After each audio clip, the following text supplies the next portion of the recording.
ملګری تپوس کوي چې کله انسان دفن شي نو خپل خپلوان ورسره څومره وخت پورې پاتې کېدی شي.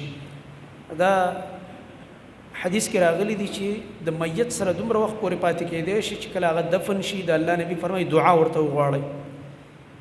ګوره موږ به هغه څه کوو چې په حدیث کې راغلي. نبی علیه السلام د دې جنازې نه پس دعا نه ده کړې. زموږ خلک داسې کوي جنازه چې وشي که نه دا جنازه دعا وکړه. جنازه چې موږ ټول ودرېدو څه مو مړي ته هم څه وکړه په جمع مو کړه. امام مخکې شو څلور تکبیرونه یې وویلې او موږ په دې کې په دې دریم تکبیر نه پس موږ دعاګانې دې مړي ته وکړو چې اللهم اغفر لحینا و میتنا زموږ ژوندي مو بخښه مړي مو بخښه او صغیرنا و کبیرنا او دا اخره پورې واړه او لوی او یا الله دا وبخښه. بیا ابله دعا اللهم اغفر له وارحمه وعافه واعف عنه واكرم نزله ووسع مدخله واغسله بالماء والثلج والبر.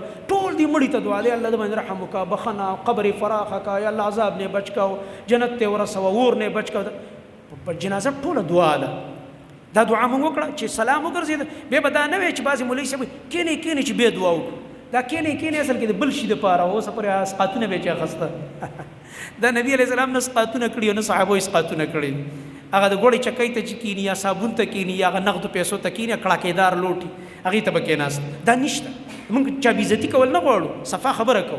دا نشته په حدیث کې. نبی علیه السلام به چې څنګه سلام وګرځېده بس میت به اوچت شو. الله نبی فرمایل دا زر دفن کوي. که نیک سړی هغه د خوشحالۍ ځای ته ورسوي هلته ورته ملایک په انتظار دي ته زیری ورکول کېږي. الله ورته قبر فراخه کړي خوشحالۍ نه وي د ده دپاره. او که بد انساني نو ځان ته خلاص کړي چې دا ځمکه دې پاکه شي بس زر زر یې ښخ کړي په دواړو صورتونو کې. بیا دعا چې نبی علیہ السلام کړی په کم ټایم کې کړی چې کله دا مړی دفن شي قبر تیار شو رسول الله صلی الله علیه وسلم په دې وخت کې فرمایل چې اوس راشئ دته یو دعا وکړئ صلوا له التثبیت فانه الان يسأل.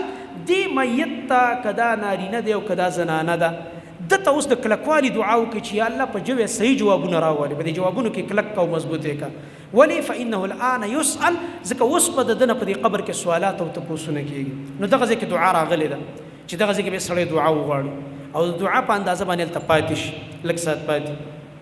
نور هلته په قبرونو باندې ډېرې اچول دا نشته دی. زموږ دین کې دا نشته په قبرونو باندې سړی ډېرې واچوي. او بعضې خلکو به دربارونه جوړ کړي. دا په اسلام کې نشته. دا ناروا کار دی.